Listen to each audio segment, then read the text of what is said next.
Bismillahirrahmanirrahim. Assalamualaikum warahmatullahi wabarakatuh. Hamdan wa syukran lillah, salatan wa salaman ala rasulillah, amma ba'd. Ada sebuah kisah. Di sebuah desa hiduplah seorang wanita yang memiliki perilaku yang santun serta parasnya nan ayu. Namun wanita ini tidak bisa berjalan. Dalam artian wanita ini lumpuh. Pada suatu hari, seorang pemuda melihat wanita ini. Dia pun mencari tahu tentang kehidupan wanita ini. Setelah pemuda ini mengetahui tentang kehidupan wanita ini, dia pun langsung bersikeras ingin meminang wanita ini. Karena ia mengetahui bahwa wanita ini memiliki perilaku yang santun, memiliki akhlak yang baik. Akhirnya ia pun bersikeras menyampaikan keinginannya untuk meminang. Walhasil para pendengar yang budiman, wanita ini pun terkejut setelah ia mengetahui bahwa seorang pemuda ingin meminang. Akhirnya wanita ini bersegera pulang ke rumahnya untuk menyampaikan kabar gembira ini ke ibunya. Setelah sampai ke ibunya, ia pun memberitahu ibunya bahwa ada seorang pemuda yang ingin meminang saya. Dengan raut wajah yang penuh kegembiraan, wanita ini menyampaikan kepada ibunya bahwa, "Wahai ibu, ada seorang pemuda yang ingin meminang saya." Lain dengan raut wajah sang ibu. Ibunya ini bahkan memperlihatkan raut wajah yang amat sedih.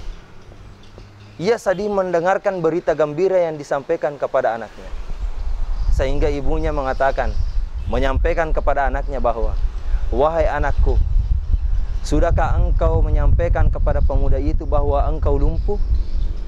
Sudahkah engkau menyampaikan kepada pemuda itu bahwa engkau tidak bisa berjalan?" Akhirnya sang anak ini pun menjawab, "Iya wahai sang ibu. Ia telah mengetahui bahwa saya tidak bisa berjalan. Ia mengetahui bahwa saya lumpuh." Kembali raut wajah ibunya pun memperlihatkan raut wajah yang sedih. Apa yang disampaikan ibunya? "Wahai anakku, bukan itu yang saya maksud. Bukan yang tentang kakimu lumpuh, bukan tentang engkau tidak bisa berjalan, bukan itu yang kusedihkan. Tapi yang kusedihkan adalah ketika engkau telah menikah nanti, engkau tidak bisa memiliki keturunan. Engkau telah divonis oleh dokter bahwa engkau tidak saja bisa berjalan, tetapi engkau tidak bisa memiliki buah hati. Engkau tidak bisa memiliki anak ketika engkau nanti telah menikah." Apa yang dikatakan anaknya? "Wahai sang ibu, saya akan terus berdoa kepada Allah. Saya akan meminta kepada Allah agar nantinya ketika saya telah menikah, saya akan meminta agar nantinya diberikan buah hati, agar nantinya diberikan keturunan."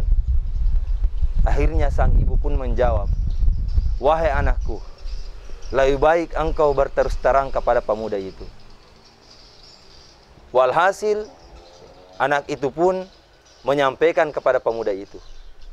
Karena ia memiliki perilaku yang santun, memiliki akhlak yang mulia, akhirnya ia menyampaikan kepada pemuda itu bahwa saya lumpuh, saya tidak bisa berjalan, bahkan saya tidak bisa memiliki keturunan ketika nanti saya telah menikah. Apa yang dikatakan pemuda itu? "Saya tidak memikirkan itu. Saya hanya ingin meminangmu.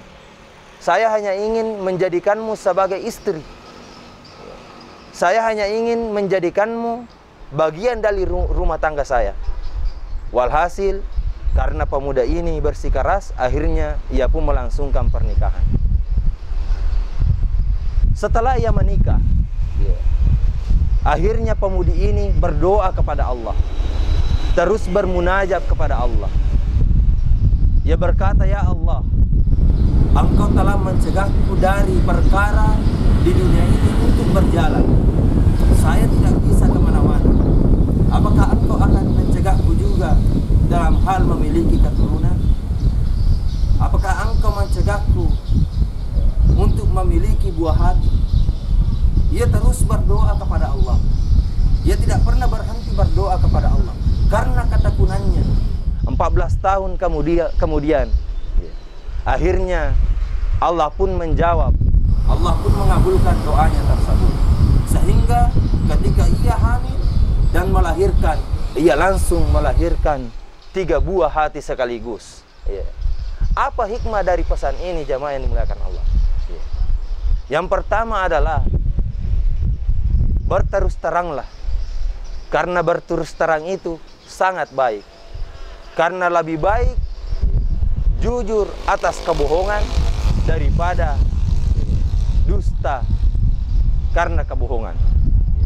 Yang kedua, bersungguh-sungguhlah berdoa kepada Allah. Kembalikan kepada Allah. Ingat bahwa Masya Allahu kana wa ma lam yasha' lam yakul. Apa yang diinginkan Allah itu mesti terjadi, dan apa yang tidak diinginkan Allah itu mustahil terjadi. Makanya hadirin yang dimuliakan Allah, oleh karena itu ketika kita berdoa, saya mengajak kepada para pendengar yang budiman untuk senantiasa ikhlas berdoa kepada Allah, kembalikan kepada Allah. Niscaya Allah akan mengabulkan doa kita semua. Kemudian yang paling terakhir sekali, mari kita ikuti himbauan pemerintah. Mari kita laksanakan apa yang dihimbaukan kepada pemerintah. Tetap di rumah saja, jangan berkeliaran untuk mencegah penyakit yang mewabah di Indonesia sekarang ini. Untuknya itu, sekali lagi saya mengajak kepada para pendengar yang budiman agar supaya tetap berada di rumah, stay at home untuk mencegah diri dari virus corona ini. Wabillahi taufiq wa sa'adah. Assalamualaikum warahmatullahi wabarakatuh.